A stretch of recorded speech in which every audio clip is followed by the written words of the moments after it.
নমস্কার দর্শক বন্ধুরা, আমি কারিশমা আবারও চলে এসেছি চ্যানেল প্রয়াসে আরও একটি নতুন ভিডিও নিয়ে আপনাদের কাছে। সাথে তো আছেই মামনিদি। তো আজ আমি আর মামনিদি চলে যাচ্ছি করবা চৌথ পুজোর বাজার করতে। হ্যাঁ, আজকে আমি দিদির সাথে প্রথমবারের মতো করতে চলছি করবা চৌথ পুজো। দিদি প্রত্যেকবার করবা চৌথ পুজো করে, তো আমারও ভীষণ ভালো লাগে করবা চৌথ পুজোটা। তো এইবার যেহেতু দিদির সাথে আমি আছি, তো দিদিকে বললাম, দিদি তুমি যেহেতু করছো তো আমিও এবার তোমার সাথে করব। তো আমি আর দিদি মিলে চলে গেলাম করবা চৌথ পুজোর মার্কেটিং করতে। প্রথমেই গিয়ে নিয়ে নিলাম করবা মাকে। করবা মার ফটো অনেক ধরনেরই থাকে, কিন্তু আমাদের একজন বান্ধবী, ও হচ্ছে নন বেঙ্গলি, তো ওদের অ্যাকচুয়ালি পুজোটা তো নন বেঙ্গলিদেরই, তো ওরা পুরো নিয়মটা ভালোভাবেই জানে আর কি। তো ও বললো যে এই ফটোটা নাও, এটা এক্স্যাক্টলি করবা মারই ফটো। তো এই ফটোটা আমি আর দিদি দুজন দুটা নিয়ে নিলাম। নিয়ে তারপর এখানে নিতে হয় শৃঙ্গার। করবা চৌথ পুজোর অনেক নিয়ম আছে। আমি নিজেও মানে ভাবছিলাম সত্যি এই পুজোটা করতে অনেক কিছু লাগে, মানে এতটা বোঝা যায় না আর কি। কোনো জিনিস যদি আমরা না করি তো মানে তখন আমরা এতটা বুঝবো না। তো নিয়ে নিলাম আমরা শৃঙ্গার, সব কিছু। শৃঙ্গার বলতে আলতা, সিঁদুর, আয়না, চিরুনি, পাউডার, স্যান্ড, বডি লোশন নিয়ে আমরা এবার বেরিয়ে পড়েছি। চলে এসেছি আমরা থালা, চালনি আর ঘটি কিনতে। এটা খুব ইম্পর্ট্যান্ট একটা জিনিস করবা চৌথের। সাথে কুশি কাটা, মানে কি বলে ওইটা, মানে ছোট ছোট বাঁশের কাঠি, হ্যাঁ বাঁশের কাঠির মতো কিছু জিনিস, ওটাও লাগে। তো ওটাও নেওয়া হয়ে গেছে। আর সাথে আমি আর দিদি দুজন দুটা সেট নিয়ে নিয়েছি। নিয়ে এইবার আমরা বেরিয়ে পড়েছি। এইবার আমরা চলে গেছি ঘটি নিতে, মাটির ঘটও নিতে হয়। মানে অনেক কিছু, বললাম না, অনেক কিছু কিনতে হয়। তো মাটির ঘটের আবার ডিজাইনটা অন্যরকম। এই যে দেখতে পাচ্ছেন, এটা নর্মাল ঘট না, এটা হচ্ছে জাগ টাইপ আর কি, জলের যে জগ থাকে ওই জগের মতো মুখ দেওয়া ঘট।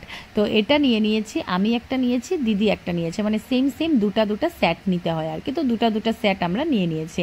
তো দাদা বলছিল যেটা সাজানো যেটা আছে ওটার রেট অল্প বেশি, আর সাজানো ছাড়া যেটা আছে ওটার রেট অল্প কম। তো দিদিকে আমি বললাম ওটা তো ওয়ান টাইম, তো সাজানো ছাড়াই নিয়ে নাও, কি দরকার এত দাম দিয়ে নিয়ে, আবার তো ওটা আর ইউজ করা যাবে না আর কি। তারপর নিয়ে নিলাম দুটো প্রদীপ, কারণ চালনি, থালা আর ঘটি যে নিয়েছি ওটার মধ্যে প্রদীপ লাগবে আর কি। ওটা আমরা রাত্রেবেলা চন্দ্রমামাকে দেখতে হবে না, তার জন্য প্রদীপ দিয়ে। আর করবা চৌথ পুজোটা কিন্তু অ্যাকচুয়ালি আমরা আমাদের স্বামীর লম্বা আয়ুর জন্যই করে থাকি আর কি। তারপর এখানে হচ্ছে আমরা এবার চলে এসেছি মেহেন্দি পড়তে। আর ভীষণ মজারও পুজোটা, কারণ ওই দিনটাতে যারা করবা চৌথ করে ওদেরকে পুরো একদম নতুন বউয়ের মতো সাজতে হয়, নয়ে নভেলি দুলহান। তো আমি আর দিদি চলে গেছিলাম বিগ বাজারে মেহেন্দি পড়তে। তো দিদি ডিজাইন চুজ করলো, চুজ করার পর দিদিও মেহেন্দি পড়লো, আমিও মেহেন্দি পড়তে বসে গেলাম। আমার ভীষণ মজা লাগছিল, কারণ অনেক দিন পর মেহেন্দি পড়ছি। সাধারণত মেহেন্দি তো আর সবসময় পড়া হয় না। তো তখন আমি বলছিলাম যে আমিও মানে দু হাতেই পড়বো আর কি। আর সবাই মানে অনেকেই মানে নিজের হাজব্যান্ডের নামও মেহেন্দিতে লিখে। তো আবার হাজব্যান্ডকে এটা খুঁজে বের করতে হয় কোথায় ওর নাম লেখা আছে। খুব ইন্টারেস্টিং একটা, মানে মজাদার একটা পুজো আর কি। তো তারপর আমরা দুজন বসে বসে মেহেন্দি পড়ছিলাম আর গল্পও করছিলাম, ভীষণ ভালো লাগছিল। তারপর ওখান থেকে মেহেন্দি পড়ে আমরা ডাইরেক্ট চলে গেলাম দিদির বাড়িতে, গিয়ে স্নান টান করে তৈরি হয়ে নিলাম। তারপর দিদি বসে গেল পুজোতে, পুজোর সব কিছু আয়োজন করে নিয়েছে।